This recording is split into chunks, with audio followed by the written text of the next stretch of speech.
امریکہ اور اسرائیل نے ایران پر پیشگی حملہ کیسے کیا؟ انہوں نے ایک نہایت منظم اسٹریٹجی اختیار کی جسے ٹائم آن ٹارگٹ کہا گیا۔ آیت اللہ علی خامنائی سمیت سیاسی اور فوجی قیادت میں شامل 40 ایرانی ہلاک ہو گئے۔ امریکہ اور اسرائیل کے مشترکہ حملے نے واضح کر دیا کہ انٹرنیشنل آرڈر مکمل طور پر مفلوج ہو گیا ہے۔ امریکہ اسرائیل کا یہ آپریشن 3 مرحلوں میں کیا گیا۔ ایران کے نئے سپریم لیڈر کی تقرری کے لیے عبوری کونسل 40 دنوں میں حتمی فیصلہ کرے گی۔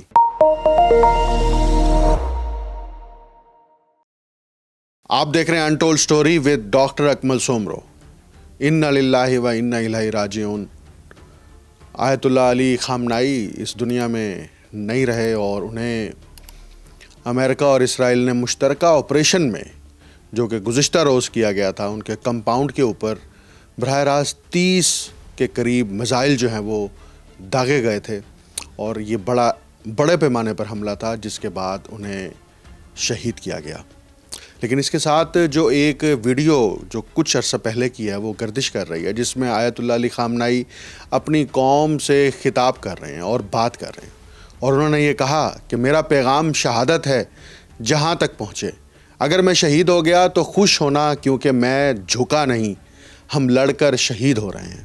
میری فوج اور میری عوام بھی لڑ کر شہید ہو رہے ہیں۔ ہمیں یہودیوں اور امریکیوں کے سامنے نہ جھکنا ہے، نہ ہی امریکہ سے مدد مانگنی ہے۔ ہمارے لیے صرف اللہ معاون و مددگار ہے۔ میں آخرت میں سرخرو ہو کر جاؤں گا تاکہ میں جواب دے سکوں کہ میں اسلام کے لیے لڑا تھا، میں نے اپنی جد کی لاج رکھی، میں کسی طاقت کے سامنے جھکا نہیں تھا۔ اس کے ساتھ ہی جب ان کی شہادت کا اعلان کیا گیا تھا تو ان کا جو آفیشیل اکاؤنٹ ہے وہاں سے ایک پوسٹ جو ہے وہ پبلک کی گئی پوری دنیا کے سامنے، اور اس پوسٹ میں سورۃ الاحزاب کی آیت نمبر 23 کا جو ہے وہ حوالہ دیا گیا، جس کا ترجمہ کچھ یوں ہے کہ مومنوں میں ایسے لوگ بھی ہیں جنہوں نے اللہ تعالیٰ سے کیے ہوئے عہد کو سچا کر دکھایا۔ ان میں سے کچھ نے تو اپنا عہد پورا کر دیا اور کچھ اپنی باری کا انتظار کر رہے ہیں، اور وہ ذرہ برابر بھی نہیں بدلے۔ یہ پوسٹ آفیشیل کی گئی، اور اس کے بعد اس سے پہلے برطانیہ کے اور اسرائیلی میڈیا نے خبریں نشر کرنا شروع کی تھیں کہ آیت اللہ علی خامنائی جو ہیں وہ اب اس دنیا میں نہیں رہے، اور اس کے تھوڑی دیر بعد امریکی صدر ٹرمپ نے جو ہے وہ اپنے ٹویٹس میں جو ہے وہ تفصیلی پوسٹ کی، اور اس میں یہ کہا کہ آیت اللہ علی خامنائی جو ہیں وہ اس وقت دنیا میں نہیں رہے۔ اب بات یہ ہے کہ ایران کے سپریم لیڈر آیت اللہ علی خامنائی کی شہادت کے بعد ملک میں نئے رہبر اعلیٰ کے انتخاب کا مرحلہ جو ہے وہ درپیش ہے۔ اگرچہ اس اٹیک میں ایران کی جو ٹاپ کی لیڈرشپ تھی، 40 کے قریب جو افراد تھے، جس میں سیاسی افراد بھی ہیں، ملٹری کے لوگ بھی ہیں، ان کو نشانہ بنایا گیا، اور وہ سارے قیادت جو ہے وہ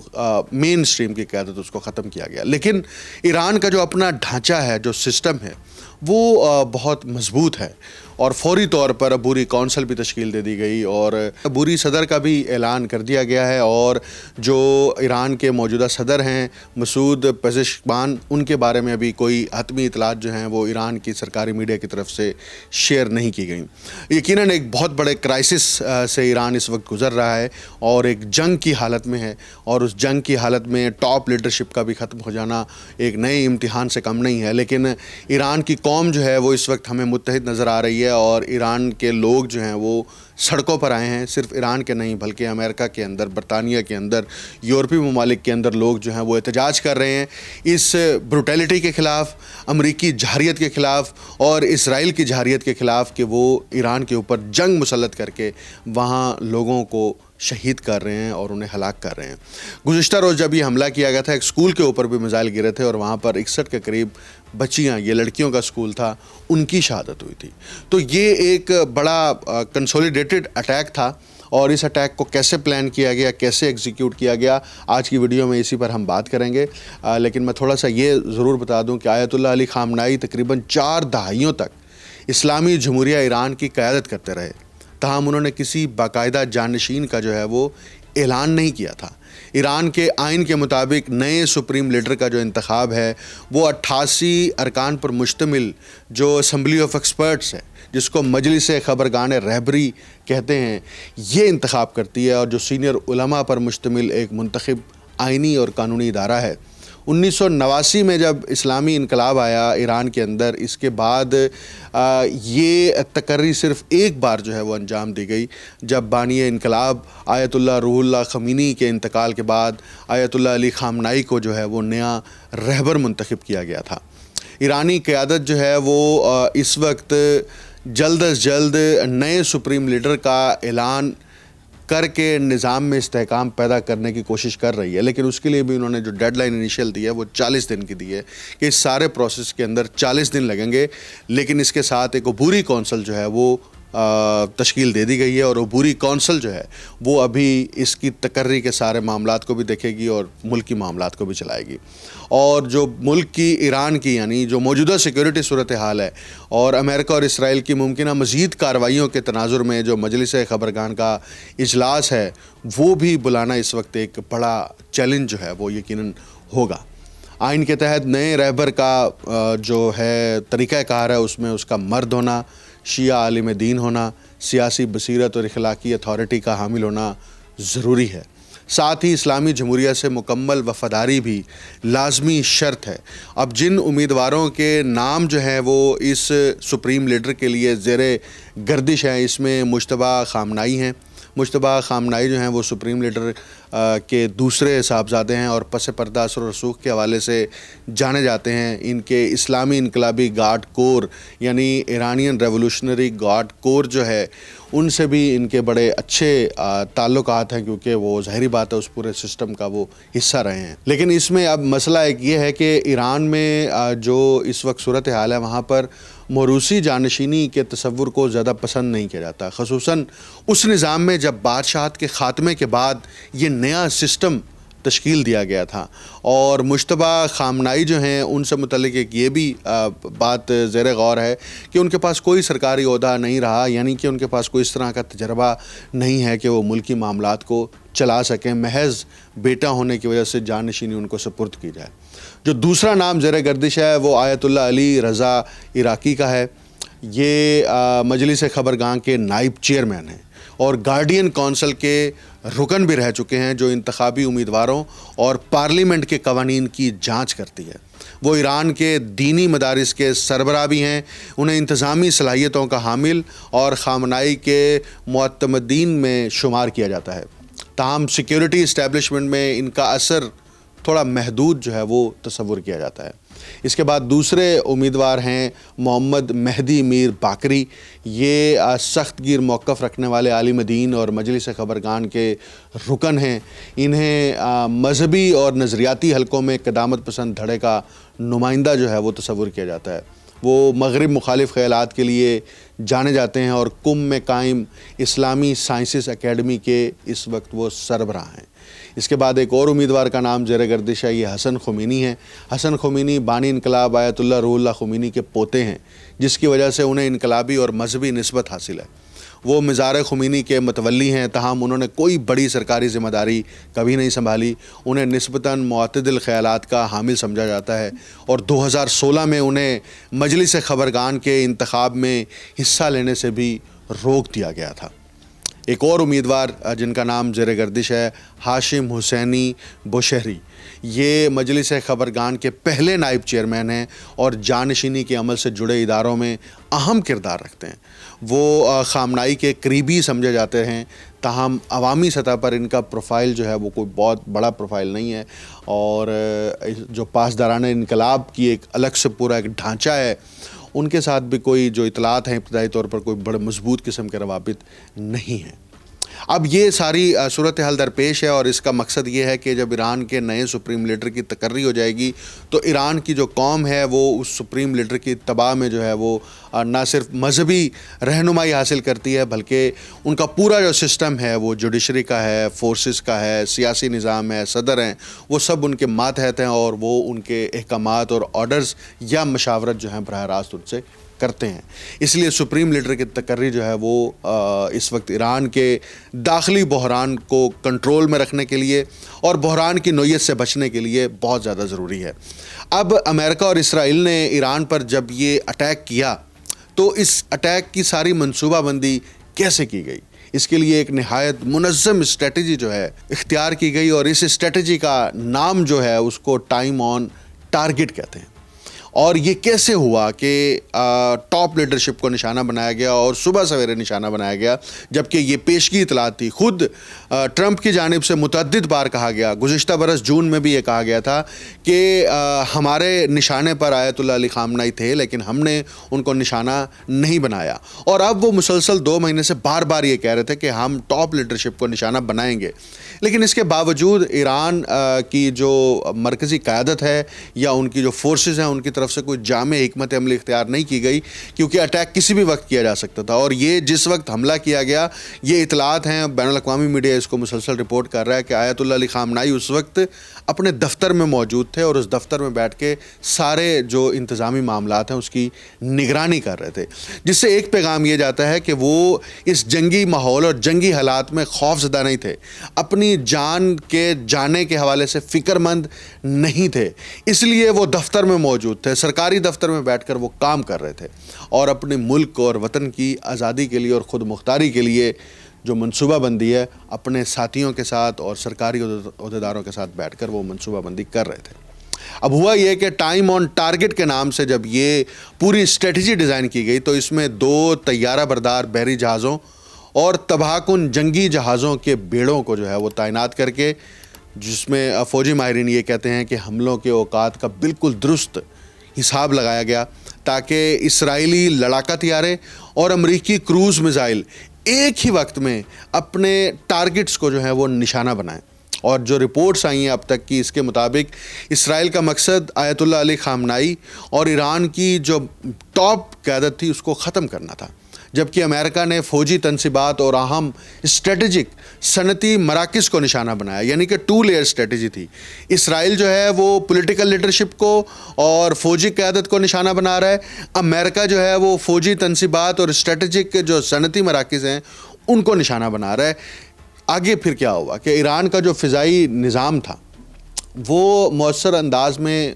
ایکٹیویٹ نہیں ہو سکا، بلکہ اسی وقت خبر آئی کہ جب یہ اٹیک ہو گئے، جب میزائل ایران کے مختلف شہروں میں داغے گئے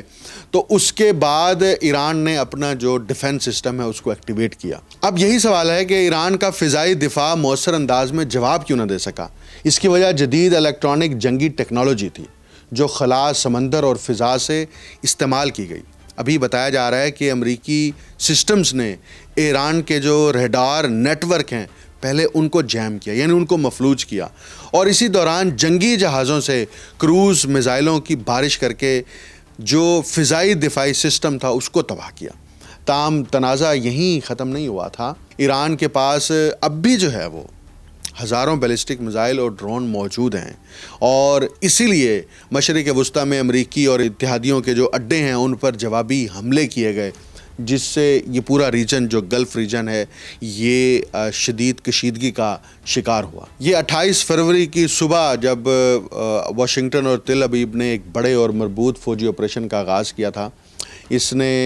اسرائیل نے اس آپریشن کو رائر آف دی لائن کا نام دیا اور اپنی اس کارروائی میں انہوں نے مرکزی لیڈرشپ کو نشانہ بنایا، جبکہ اپنی امریکہ نے جو اس آپریشن کو نام دیا تھا وہ آپریشن ایپک فیوری ہے. اور ابھی تصویریں بھی امریکی میڈیا کی جانب سے بھی اور خود US اسٹیٹ ڈپارٹمنٹ کی طرف سے بھی تصویریں شائع کی گئی ہیں کہ جس میں ٹرمپ جو ہے وہ اس پورے آپریشن ایپک فیوری کا معائنہ کر رہے ہیں اور اس کو خود اس کی نگرانی کر رہے ہیں. اس کی تصویریں آ گئی ہیں. یہ سب کچھ صرف طاقت کا مظاہرہ نہیں ہے، بلکہ ایران کے سپریم لیڈر کو جو ہے وہ براہ راست نشانہ بنانے کی پوری حکمت عملی تھی. جو میزائل ہیں وہ تہران کے حساس علاقوں کی طرف داغے گئے، جن میں یونیورسٹی اسٹریٹ، جمہوری ڈسٹرکٹ اور پاستور اسٹریٹ کے اطراف شامل تھے. یہ علاقہ ایرانی حکومت کا ایک اہم اعصابی مرکز سمجھا جاتا ہے، اور یہاں آیت اللہ خامنائی جو ہیں ان کے دفاتر موجود تھے، بلکہ ہیں موجود، جن کو نشانہ بنایا گیا. اور اسرائیلی ذرائع نے اس آپریشن کے بعد تو اسی وقت دعویٰ کر دیا تھا کہ انہوں نے یہ کامیاب آپریشن کیا ہے، اور یہ آپریشن ان کے جو اہداف تھے وہ انہوں نے کر دیے. لیکن ابتدائی طور پر جب خبریں آئی ایرانی میڈیا کی طرف سے بھی اور بین الاقوامی میڈیا کی طرف سے، وہ بڑی سلیکٹیو تھی. اس میں صرف یہ کہا گیا آیت اللہ علی خامنائی کا جو کمپاؤنڈ تھا اس کے ارد گرد جو ہیں وہ میزائل گرے ہیں، 7 کے قریب میزائل گرے ہیں اور کمپاؤنڈ کو شدید نقصان پہنچا ہے. لیکن یہ اس وقت خبریں نہیں آئی تھیں کہ آیت اللہ علی خامنائی کا جو ہے وہ شہادت ہو گئی اور وہ اب اس دنیا میں نہیں رہے. اب اسرائیل اور امریکہ نے جب مشترکہ یہ آپریشن کیا، میں نے ابھی تھوڑی دیر پہلے بھی کہا کہ یہ ایک بڑا کنسولیڈیٹڈ آپریشن تھا، اور جس کا جو مقصد ہے وہ ایک ہی وقت میں جو امپورٹنٹ سسٹمز تھے ان کو مفلوج کرنا تھا، جس کے لیے سب سے پہلے کرج کو نشانہ بنایا گیا، جہاں صنعتی اور خلائی مراکز ہیں وہ موجود تھے، ان کو ہٹ کر کے نقصان پہنچایا گیا. پھر تہران پر حملہ ہوا، جس سے دارالحکومت میں جو ہے وہ ایک نیا خوف پیدا کرنے کی کوشش کی گئی. قم کو جب نشانہ بنایا گیا، جو ملک کا نظریاتی مرکز سمجھا جاتا ہے اور سخت سیکیورٹی کے لیے انتہائی اہم گردانا جاتا ہے، یہاں مغربی ایران میں کرمان شاہ پر میزائل حملے ہوئے اور لانچنگ سائٹس کو ریڈار فعال ہونے سے پہلے ہی ناکارہ بنا دیا گیا. جو اصفہان ہے، جو ایران کے جوہری اور ڈرون پروگرام کا اہم مرکز ہے، وہ بھی نشانے پر رہا. سخت ڈیفنس کے باوجود وہاں پر دھماکے ہوتے رہے. اور یہ اتنا پیچیدہ آپریشن کیسے انجام دیا گیا؟ امریکہ اور اسرائیل نے صرف زمینی اڈوں پر انحصار نہیں کیا تھا، انہوں نے ایرانی پانیوں کے قریب 2 کیریئر اسٹرائک گروپس تعینات کیے. بحیرہ عرب میں U S S Abraham Lincoln اور مشرقی بحیرہ روم میں U S S Gerald Ford جو ہے اس کو تعینات کیا گیا. اسی دوران اسرائیلی طیارے مشرق وسطیٰ کی فضائی حدود عبور کرتے ہوئے ایرانی فضائی حدود تک پہنچے، اور وقت کی بالکل ایگزیکٹ جو ہے وہ درست ترتیب جو ہے اس کو بنایا گیا، تشکیل دیا گیا اور ٹارگٹ آپریشن کیا گیا. اس میں ہوا یہ کہ جیسے ہی اسرائیلی طیارے اپنے مقررہ مقامات پر پہنچے، مختلف پلیٹ فارم سے میزائل داغے گئے. اب دوزوں سے سمندر کے نیچے سے فائرنگ ہوئی، جنگی جہازوں سے کروز میزائل چھوڑے گئے، اور اسٹیلتھ بمبار طیاروں نے بھاری بم جو ہیں وہ گرائے. یہ سب مختلف مقامات اور مختلف اوقات سے روانہ کیے گئے تھے، مگر جو اسٹریٹجی ہے وہ اس کی کامیابی اس بات میں تھی کہ تمام حملے ایک ہی لمحے میں اپنے ٹارگٹس تک پہنچیں. امریکی فوجی کارروائی کو نہایت باریک بینی سے اسی طرح ترتیب دیا گیا تھا کہ کرج، تہران، قم، کرمان شاہ اور اصفہان پر حملے اسی لمحے ہوں جب اسرائیلی طیارے اپنی گائیڈڈ شدہ جو ڈائریکشنز ہے وہاں پر بم گرائیں. مقصد یہ تھا کہ ایک ہی وقت میں ایسا شدید اور ہمہ گیر جھٹکا دیا جائے جو ایران کے پورے سسٹم کو مفلوج کر دے اور حکومت کو فوری طور پر ہلا کر رکھ دے. یہ ٹارگٹس تھے، اور ابھی اٹیکس میں تو کامیابی ہو گئی، مرکزی لیڈرشپ کو ختم کر دیا گیا، لیکن ابھی تک کوئی ایسی خبر نہیں آئی کہ وہاں پر کوئی انارکی پیدا ہو رہی ہے اور انریسٹ کی صورتحال ہے، خاص طور پر پاسداران انقلاب میں اور پولیٹیکل لیڈرشپ کے اندر. وہاں سے ایسی کوئی خبر ابھی تک نہیں آئی. اور اس حملے کے دوران جب ہتھیار اپنے اہداف سے ڈائریکٹ اہداف کو جا کے ہٹ کیا تو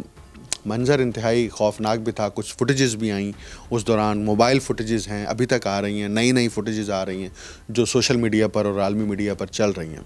لیکن پھر میں یہی کہوں گا کہ سوال یہ ہے کہ ایران کا جو فضائی دفاعی سسٹم ہے وہ بروقت ایکٹیویٹ کیوں نہیں ہوا؟ اگر وہ بروقت ایکٹیویٹ ہو جاتا تو ہو سکتا ہے نقصان جو ہے وہ کم پیمانے پر ہوتا. اور ایران کی ایک جو ہے ہمیں اسٹریٹجی میں تھوڑے سے تحفظات پیدا ہو رہے ہیں کہ جب یہ معلوم ہے کہ جنگی صورتحال ہے تو ساری پولیٹیکل لیڈرشپ اور مرکزی قیادت کو ایک ہی جگہ پر رکھنا اور وہیں پر بیٹھ کے کنسولیڈیٹڈ انفارمیشنز کو شیئر کرنا. تو یہ ایک اسٹریٹجی میں ایک بہت بڑا لوپ ہول جو ہے وہ ہمیں نظر آیا ہے کہ جس کی وجہ سے ایران کی مرکزی قیادت نے جو ہے وہ اپنی جانوں کی قیمت جو ہے وہ ادا کی ہے. امریکہ کو بھی معلوم ہے، اسرائیل کو بھی معلوم ہے کہ ایران کا جو جدید فضائی دفاعی نظام ہے، جس میں مقامی طور پر تیار کردہ باور سسٹم اور روسی ساختہ بیٹریاں شامل ہیں، اس الیکٹرانک حملے کے دباؤ میں آئے اور اس کا سامنا نہیں کر سکے۔ اور مزید جو ہے پیچیدگی پیدا کرنے کے لیے امریکہ نے کیا کیا کہ بڑی تعداد میں ADM-160 میلڈ نامی چھوٹے فریب دینے والے جو ڈرون ہیں ان کا بھی استعمال کیا۔ رڈار پر یہ ایسے دکھائی دیتے ہیں جیسے درجنوں لڑاکا طیارے تیزی سے ہدف کی طرف بڑھ رہے ہیں۔ اسی افراتفری کے دوران جو 5th جنریشنز کے اسٹیل طیارے ہیں، جن میں امریکی F-35 اور اسرائیلی F-22 جو ہیں، یہ ریپٹر بھی شامل ہیں، یہ فضائی حدود میں داخل کیے گئے۔ اور کچھ وقت کے لیے ایران کا فضائی دفاعی نیٹ ورک جو ہے وہ نہ صرف انڈر پریشر آیا، بلکہ دونوں ملکوں نے مل کر اپنی جدید ٹیکنالوجی کے ذریعے سے اس کو عملی طور پر ناکارہ کیا۔ ایران نے جب جوابی کارروائیاں کی تو ایک تو اس کو نام دیا گیا کہ یہ فتح خیبر کے نام سے کارروائی ہیں، اور ساتھ میں جب یہ اٹیک کرنے کے بعد مرکزی قیادت ختم ہوئی تو پھر ایک نئے آپریشنز کا جو ہے وہ بھی اعلان کیا گیا۔ اس میں آپریشن ٹروتھ بھی شامل ہے، فل پرومس 4 بھی شامل ہے، جس میں اس خطے کے اندر امریکی اور اتحادیوں کے جو اڈے ہیں، ٹھکانے ہیں، ان پر ایران نے میزائل بھی داغے، ڈرون بھی داغے۔ اس میں متحدہ عرب امارات کا جو ایئر بیس ہے اس کو نشانہ بنایا گیا، جہاں پر ایک شخص کے ہلاک ہونے کی اطلاع آئی، اور بحرین میں امریکی بحریہ کے جو 5th فلیٹ کے ہیڈ کوارٹر ہیں اس کو ہدف بنایا گیا۔ قطر کے فضائی دفاع میں آنے والے جو میزائل ہیں وہ بھی وہاں پر داغے گئے، لیکن قطر نے جو ہے اپنے ایئر ڈیفنس سسٹم کو ایکٹیویٹ کر کے ان میزائلوں کو مار گرایا، جس کی فوٹیجز جو ہیں وہ اب سوشل میڈیا پر زیر گردش ہیں۔ جبکہ کویت نے بھی جو ہے اس کشیدگی کے دوران اپنی جو ایئر سپیس ہے اس کو بھی بند کر دیا، اور مجموعی طور پر اس ریجن کے اندر 10 ملکوں کی ایئر سپیس جو ہے وہ اس وقت بند ہے، کیونکہ ادھر سے اسرائیل بھی اٹیک کر رہا ہے، ادھر سے ایران بھی اٹیک کر رہا ہے۔ تو اس لیے جو ہے وہ جو تل ابیب ہے اور یروشلم ہے، یہاں پر ہمیں جو ہے وہ ابھی تک یہ جھڑپیں نظر آ رہی ہیں۔ جو انٹرنیشنل میڈیا نے اور کچھ میڈیا ہاؤسز نے ابتدائی معلومات بھی شیئر کی، خبریں نشر کی کہ جو اٹیک ایران کی طرف سے کیے گئے تو وہاں پر اسرائیل کے اندر بھی اور تل ابیب میں بہت بڑے لوگوں کی تعداد جو ہے وہ درجنوں کی تعداد میں وہ زخمی ہوئی ہے، اور ہلاکتوں کی خبریں وہاں سے بھی آ رہی ہیں۔ ابھی بھی ہر کسی کے ذہن میں ایک ہی سوال بار بار گونج رہا ہے، اور اس سوال کے جواب کے لیے تجسس میں ہے لوگ کہ اس کا کیا جواب ہوگا، کہ یعنی اسرائیل اتنی دور ایران تک پہنچا کیسے ہے، اور اس میں کیونکہ یہ پورا سسٹم جو ہے وہ انتہائی کمپلیکس تھا، اور اس کے لیے اسرائیل کو شام اور عراق جیسے ہمسائے ممالک کی فضائی حدود سے گزرنا پڑا، اور وہاں سے گزر کے وہ ایران کی حدود تک پہنچے۔ اب جو میپس ہیں اور جو اس جنگی ماہرین ہیں ان کے مطابق ایران تک جانے میں اور واپس آنے میں تقریباً 930 سے 1240 میل تک کا جو ہے وہ فاصلہ بنتا ہے، اور ایسی کارروائی کے لیے ایک بڑی جامع قسم کی منصوبہ بندی درکار ہوتی ہے، جس میں فضا میں ایندھن بھرنے کا حساب اور حملہ آور طیاروں کی کنسولیڈیٹڈ اور کوآرڈینیٹڈ جو ایفرٹس ہیں وہ شامل ہوتی ہیں، تاکہ وہ اردن، شام اور عراق کے راستے محفوظ انداز میں وہاں سے گزر کر ایران تک پہنچیں اور وہ پہنچنے میں کامیاب ہوئے۔ اور ماہرین کے مطابق تو امریکہ اور اسرائیل کی حکمت عملی 3 مرحلوں میں حملہ کرنے کی تھی تاکہ مسلسل دباؤ برقرار رکھا جا سکے۔ یہ آپریشن 3 واضح مرحلوں میں کیا گیا۔ پہلے مرحلے میں زمین سے فضا میں مار کرنے والے میزائل سسٹمز، ریڈار تنصیبات، اور تہران، ایلام اور خوزستان میں قائم فضائی دفاعی ہیڈ کوارٹرز کو نشانہ بنایا گیا۔ دوسرے مرحلے میں بیلسٹک میزائلوں کی صلاحیت کو تباہ کرنے پر توجہ دی گئی۔ تیسرے اور آخری مرحلے میں فوجی اسلحہ ساز صنعتوں کو ہدف بنایا گیا تاکہ دفاعی ڈھانچے کو کمزور کیا جا سکے۔ یہ حملہ صرف طیاروں سے نہیں ہوا تھا، بلکہ سمندر سے داغے گئے انتہائی درست میزائلوں سے جو ہے یہ حملہ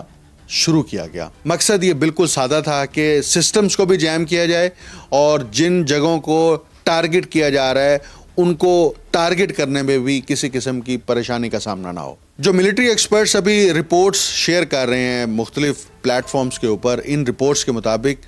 خلیج فارس اور شمالی بحیرہ عرب میں موجود آرلی برگ کلاس تباہ کن جہازوں جیسے USS تھامس ہڈنر کو حملے کا ابتدائی حکم دیا گیا تھا، اور جیسے ہی یہ سسٹم لانچ کیا گیا تو درجنوں ٹوماہاک میزائل فضا میں بلند ہوئے۔ یہ میزائل کم رفتار سے زمین کے قریب پرواز کرتے ہوئے ریڈار سے بچتے ہیں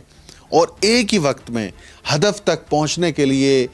پروگرام جو ہے ان کا وہ ڈیزائن کیا جاتا ہے۔ اور اسی اٹیک کے اندر جو S-300 اور S-400 ریڈار سسٹمز ہیں اور کمانڈ بنکرز ہیں ان کو نشانہ بنایا، جس سے فضائی سسٹم جو ہے ایران کا وہ کمزور ہوا، اور جو پیچھے سے اور طیارے آ رہے تھے اٹیک کرنے کے لیے ان کو ایک کلیئر پاتھ وے یا پیسج جو ہے وہ فضا میں ملا۔ اور حملے کے تقریباً 30 منٹ بعد جب ٹوماہاک میزائل ابھی بھی اپنے اہداف پر گر رہے تھے، امریکی فضائیہ کے B-2 اسپرٹ اسٹیلتھ بمبار طیارے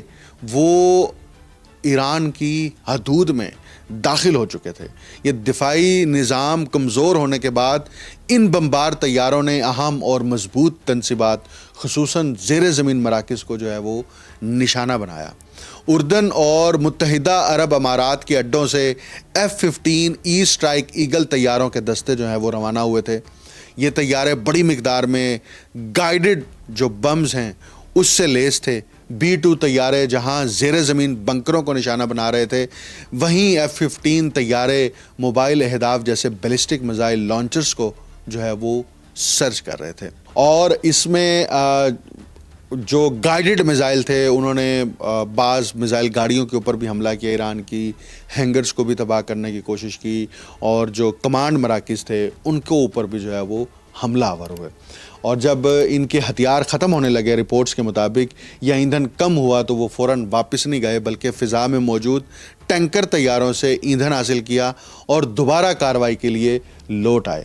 ابتدائی حملے کے 2 گھنٹے بعد امریکی بحریہ کے طیارہ بردار جہاز بھی کارروائی میں شامل ہو گئے تھے، اور یہ بحیرہ عرب میں موجود کیریئر نے